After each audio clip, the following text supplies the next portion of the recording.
Det at kunne tilbyde økologisk fisk, det betyder rigtig meget for os, fordi det passer godt ind med, at vi i mange år har arbejdet med de naturskånsomt fangede fisk. Dengang vi begyndte med de økologiske fisk, der var der flest, der påstod, at det kunne ikke lade sig gøre at skabe en økologisk fisk. Og det var nok en af de store udfordringer, der gav blod på tanden. Vores forventninger til handel med de økologiske foraller her er jo selvfølgelig store, og vi glæder os til det. Inden for økologisk fisk, der forventer jeg helt klart, at det stiger. Jo flere folk, der kommer til at vide noget om det, jo mere kommer jeg til at sælge. Og jeg håber på, at jeg får mange flere varianter at spille på. Det er dejligt at vide, at de er lavet sådan i overensstemmelse med miljøet, og man passer på nærområdet.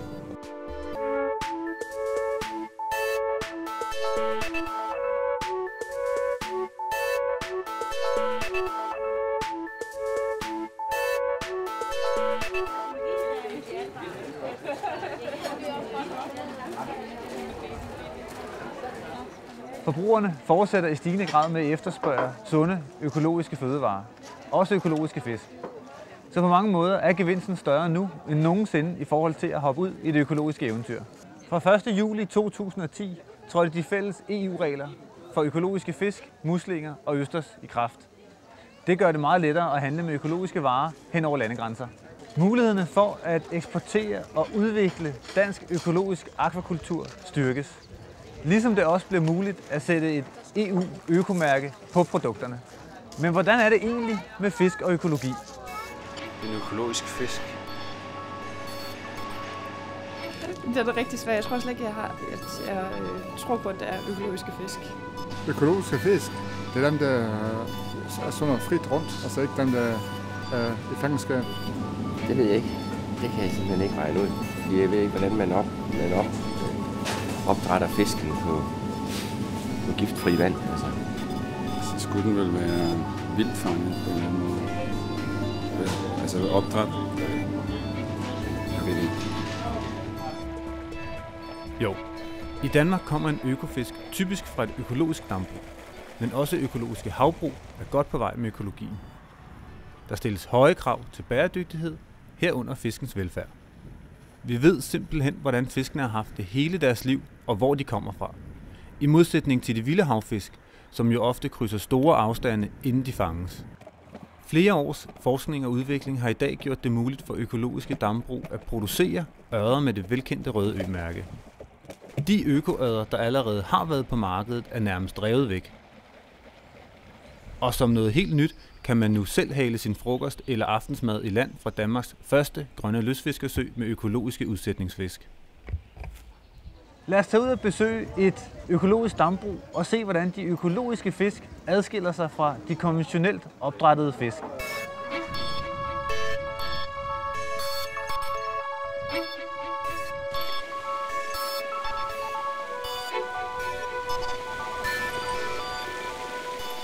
En fødevare kan kun kaldes økologisk, hvis den er blevet produceret under de helt rette betingelser.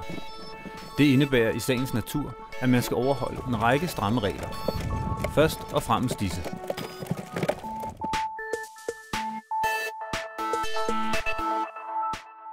Fiskens trivsel er grundlæggende for hele produktionen. Det vand, der løber ind og ud af dambrugene, skal være tæt på drikkevandskvalitet.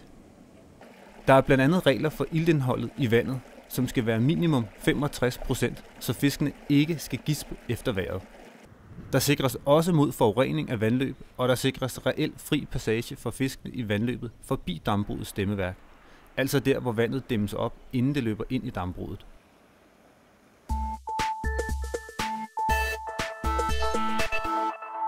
Økofisk får udelukkende økologisk foder, der skaber en naturlig og sund fedtsammensætning i fisken. Og fodret er fremstillet på en måde, som ikke belaster truede vilde fiskearter. Kunstigt farvestof er også bandlyst.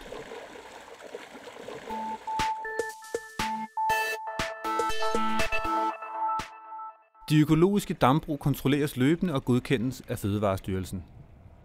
Og økofisk er de eneste fisk, hvor man med 100% sikkerhed kan dokumentere, at fiskene lever op til gældende økoregler, samt at man kan spore, hvor de kommer fra.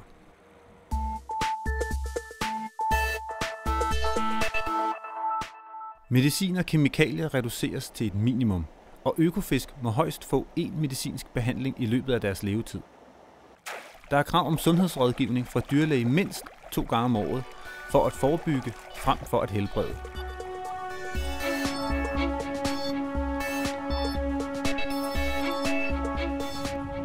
Vandprøver og skemaer føres omhyggeligt hver dag. Det afholder dog ikke danske opdrættere fra at blive økologer. Tværtimod, det giver svar på mange spørgsmål i driften. Altså før vi blev økologisk dambrug, der havde jeg aldrig ejet en iltmåler, og det var i hvert fald en tradition, der stammede tilbage fra min fars tid. Og vi mente, at vi godt kan se på fisken, hvordan og hvorledes. Men altså, jeg er blevet utrolig glad for at have en iltmåler, og det er absolut også en fordel, at vi skriver ned, hvad iltprocenten er, kan sammenligne for eksempel fra år til år. Og vi kommer til at kende hvor vandløb betydeligt bedre, end vi gjorde bare ved at have det på fingerspidser.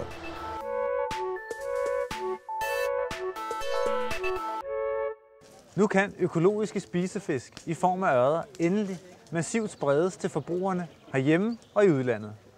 Både som ferske, varmrøgede, koldrøgede og som ørredsalat.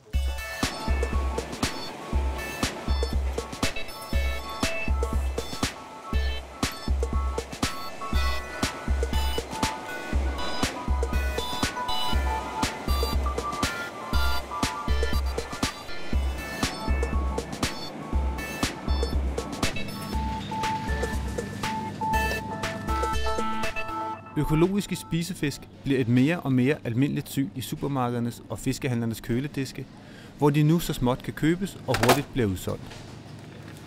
Økologisk fisk er blevet modtaget rigtig godt, især blandt mine økologiske kunder, men også blandt de almindelige kunder.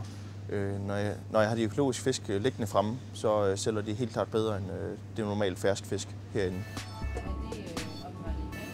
Det gælder om at have argumenterne og fagligheden i orden, når man møder forbrugerne. Jeg oplever folk, de kommer og spørger om økologisk fisk, og hvordan det er opdrættet, og hvordan det kan være, at de kan styre det økologiske fisk ude i havet. Og der er det jo, så snart jeg nævner ordet dambrug og økologisk råd, så er det jo selvfølgelig, det er jo det, de kommer fra. Og så har de bare endnu mere lyst til at købe det.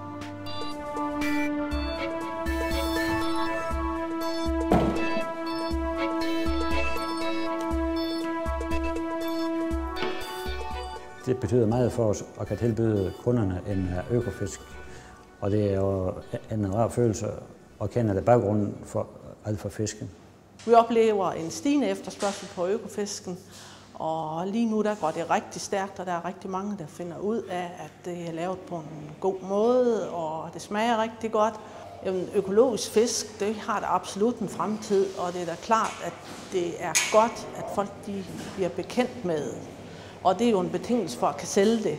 Så vi skal have endnu flere til at smage på det og finde ud af, at det er så godt, som det er.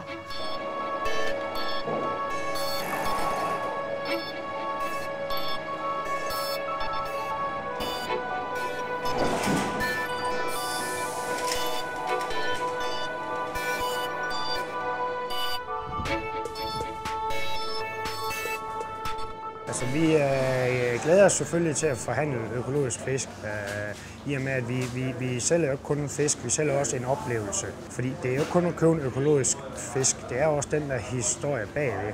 Og det røde ø-mærke betyder meget for folk, ikke kun at de køber et økologisk produkt, men i underbevidstheden og psykologisk får folk det også godt.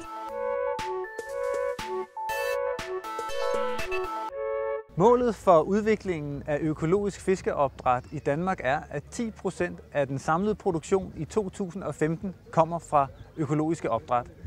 Det vil sige på niveau med, hvor landbruget er i dag. Generelt så er folk meget, meget positive over det, at vi har lagt stort set alt om til økologi. Og de er også glade for at spise økologisk fisk. Det, som vi gerne vil, det er, at vi vil gerne bruge noget, som er så god kvalitet, så at det kan stå for sig selv.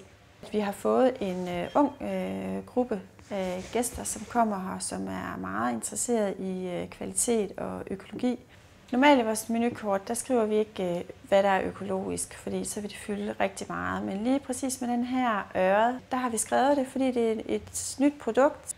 Den bliver serveret med hvide asparges og beurre blanche, og så har vi både røget den en lille smule og saltet den, så den får sådan lidt mere fast udtryk. Det er rigtig rart at stå med et produkt som det her. Det er rart at vide, at produktionen også foregår i overensstemmelse med økologiske retningslinjer, der gør, at man også passer på naturen og området omkring dambruget. Det synes jeg er lækkert. Det er rigtig dejligt at vide, at man, selvom vi ringer dagen før, så har vi dem simpelthen dagen efter om formiddagen, og så videre, at de er taget op allerede der om morgenen. Derfor er det også utrolig frisk, og det mærker man også i spændstigheden på fisken.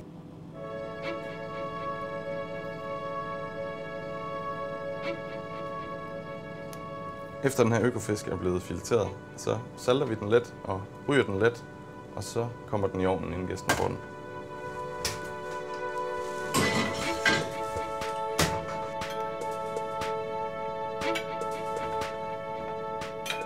Vi udtænkte den her ret, fordi vi startede med, at vi fik tilbudt de her rigtig lækre fisk, og samtidig så er det jo asparges-sæson. Vi tænkte, at det simpelthen passe så godt sammen. En lys sauce, en røget fisk, og så de her let dampede hvide asparges. Det ville bare være rigtig godt.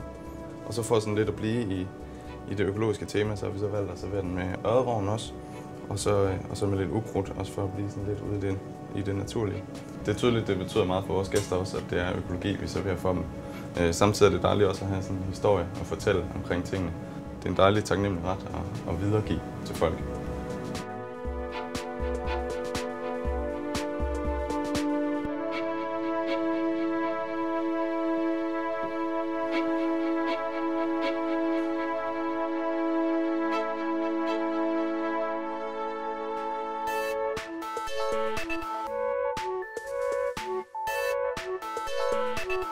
Når man for eksempel køber en økologisk ørred i fiskeforretningen, skal man kunne spore den helt tilbage til dambruget, hvor den kommer fra. Det er kravet, og det er da meget rart at tænke på. Produkter, som ikke bare er velsmagende, men også økologiske, har virkelig fremtiden for sig. Velbekomme!